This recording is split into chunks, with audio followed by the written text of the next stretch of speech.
I heard that described one time. CB, see, one of these CBers went by, and he's talking to some other female CBer, and they're just chatting back and forth, and he's getting closer to her, you know, getting to her.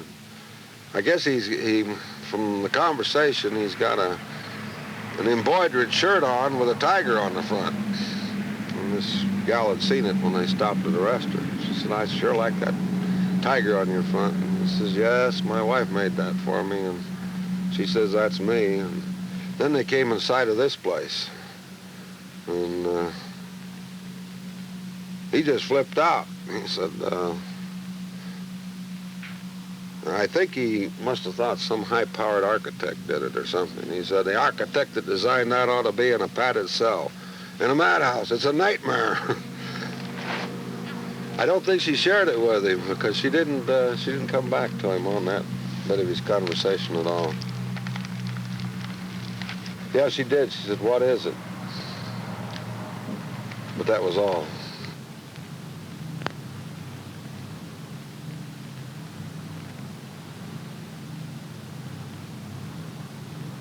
Well, it was the spiritual aspect of this mountain. Did you want to ask your question first? Yeah, how come did you pick this place?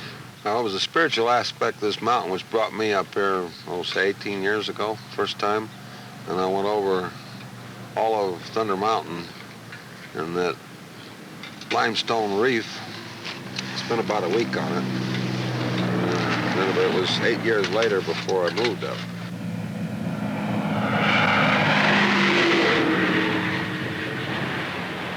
Well, of course, the first, the mundane thing, shelter.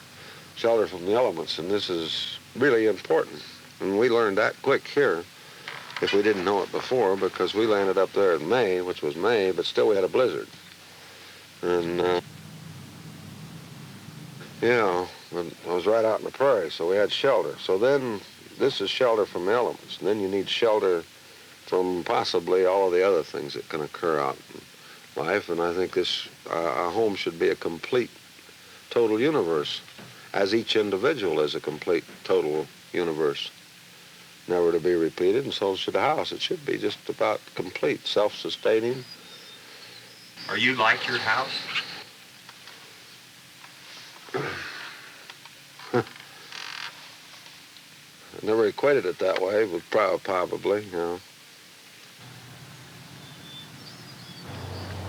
That's the wind room, the top room, because Father Wind sings beautifully up there when he blows through all those bottles and around them.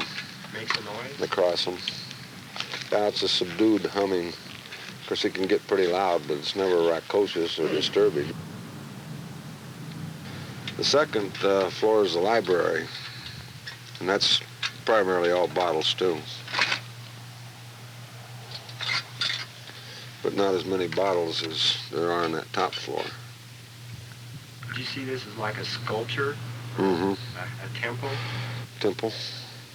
It's a monument to the West's earliest peoples. That's one of it. Another I've called it a sculpture of today's man because it has all the junk items that make up the spirit and character of man today.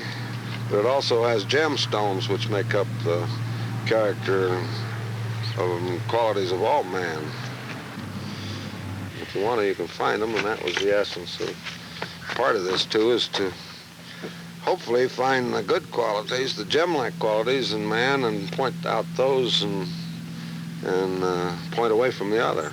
And that's why we're trying to feature our gem-like rocks here. Pretty comfortable to live in? Oh, yeah. It's getting more so all the time. Because the first 2 or 3 years, we lived on a dirt floor in there. And, since the first line of rocks was pretty thin and full of air holes, why, the first winter it looked like all of the rocks inside were white. But what it was about 2 inches of frost. But now it never gets, if we didn't build a fire in there, I don't think it would ever freeze in there. It's designed to keep the outside out and the inside in.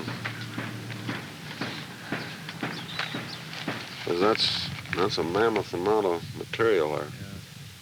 The amount of material that's gone into that is just astronomical. You can't even see it. Like this little staircase going up the outside, 17 sacks of cement. not counting the steel and rocks, or the mortar, the sand. Got a little one inside called the Little People Staircase. I think it took 13 sacks for that. And that's not counting all the others. We just hauled in truckload after truckload, and it just vanishes in there. And it doesn't seem to change it much. But I've added 3 times the weight of the Statue of Liberty to it in the last 2.5 years. It's not finished yet? No. It's about 10%. You gonna build another one? Yeah, I'd like to build a good one next time. Most of those those circles up there, the armatures are about 1918 tire rims. And the top armature is a wagon tire. This is a airplane strut off of an airplane that crashed on the east side of Thunder Mountain about 1972. And in this little flying buttress here are some wagon axles that form the armature and the structural steel that came out of immigrant trains that went through here in the 1860s.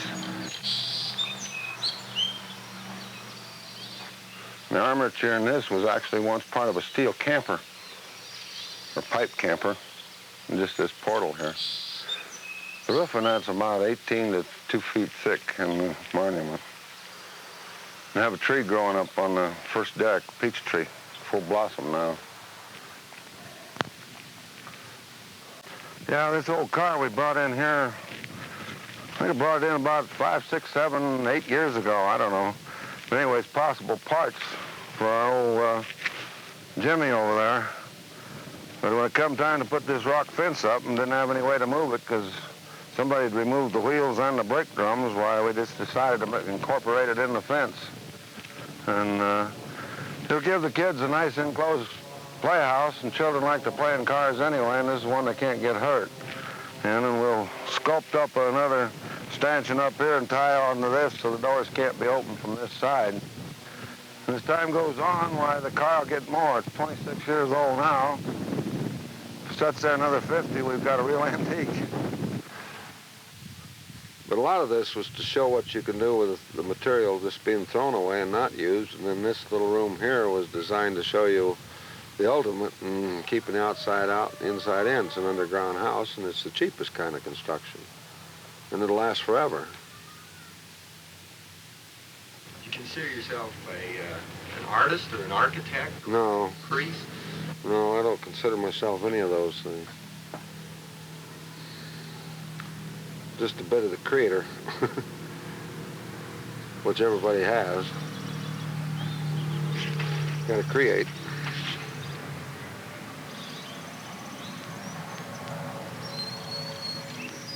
Actually, what I've done here is no different than what man's done since the beginning of time, especially in more primitive times. You took from wherever you were, you took the material you found there and built your shelter with it. You didn't go 200 miles away to get it. You built it with what you had, and it's always been my contention that the Great Spirit gives you whatever you need, no matter what it is, right where you are. But you've got to be observant enough and quick enough to recognize it and be able to use it. He's always given us everything we need here, and sometimes we've missed it and don't recognize it quick enough, and he'll take it away, but it'll come again. And I think this is true of everything we might need in our whole lives, wherever we are. And then also, if I could do it here, one older man kind of broke up, and with no finance, no funding. Well, if I could do it here in this location, where you got the extremes of weather too, and all sorts of things against it, why, then anyone else, anywhere they are, could do it too. Not this, but whatever they wanted to do.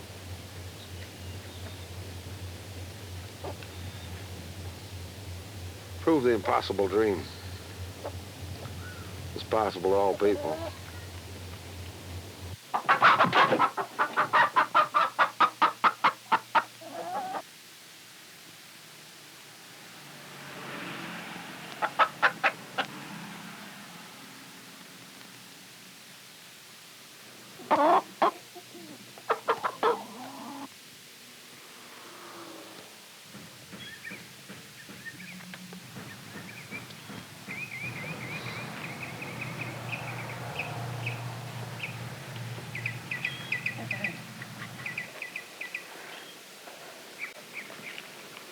One other reason I think that I built here, and it leaves the concept of the norm, is it's maybe more than it would have been otherwise, is it was a kind of a trap,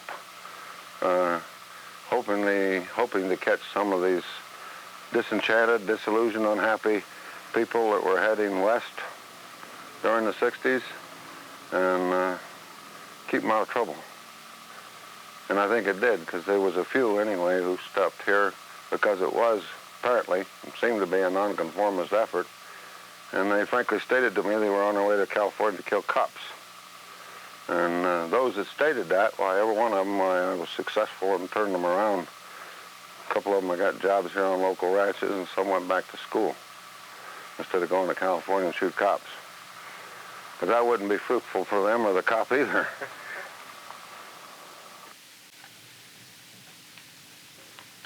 Even our weird, described as such, our weird sculptures out in front, actually, if you ever looked at a bleeding man or inside of a man's head or something, well, you're seeing what would be called very weird sculptures are inside of them. Just that little patch right there has got more things that the human mind today doesn't encompass in their thinking, more designs and lines and what have you, than that total thing out in front has. And they'd be just as weird if they were magnified to that size. They'd be just as weird to people look at, and yet they're looking at it and holding it all the time.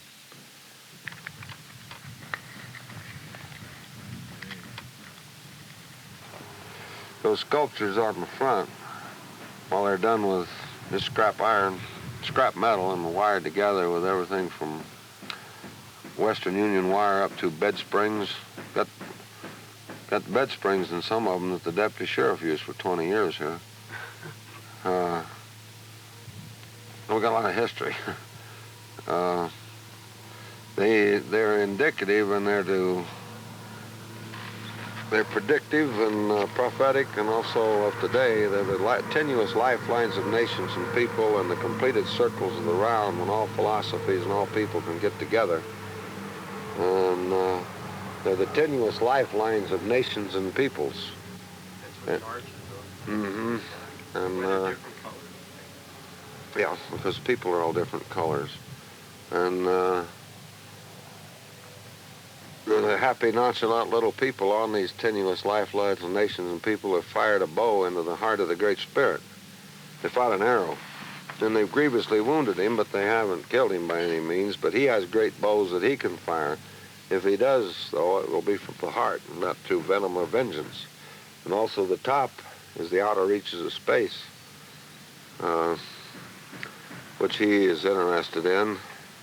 And also the whole thing is like a giant carry basket, like a giant baby basket, where the Great Spirit can reach down and pick it up. That's the handle, the arch. And then when I put the final ring on, that will be the stay ring, like the old carry basket had, that you could strap around your head. And then on top of that will be the big eagle.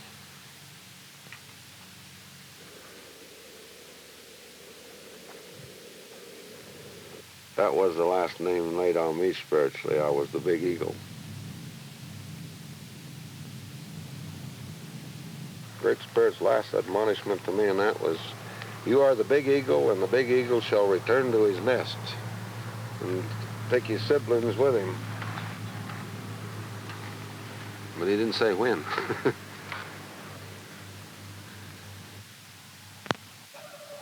Well, I wouldn't teach any subject at all. Other than teach, you got to work. The thing I want to teach is nothing is for free, and you got to pay for everything you get. This would be to the young. Society doesn't owe the individual anything, but the individual owes society a considerable.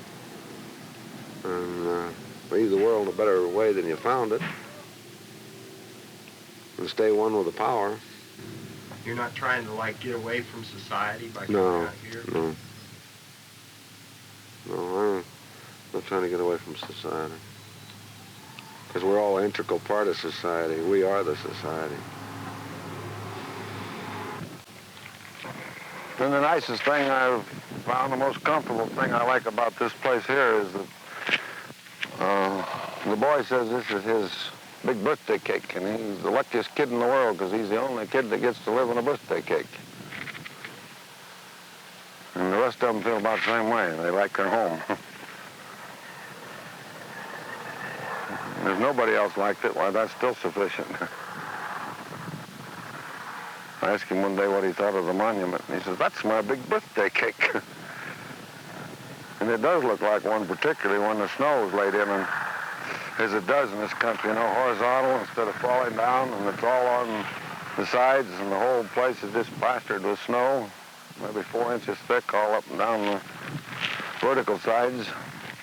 It does look like a big cake, or could, a big frosted cake. What happened to a lot of American Indian, especially in Oklahoma and other places where you had to immediately take a white man's name before you could be registered in school, a Christian name they called it, but it started out, how does it go? I can't talk it, but I might be able to sing a little bit of it.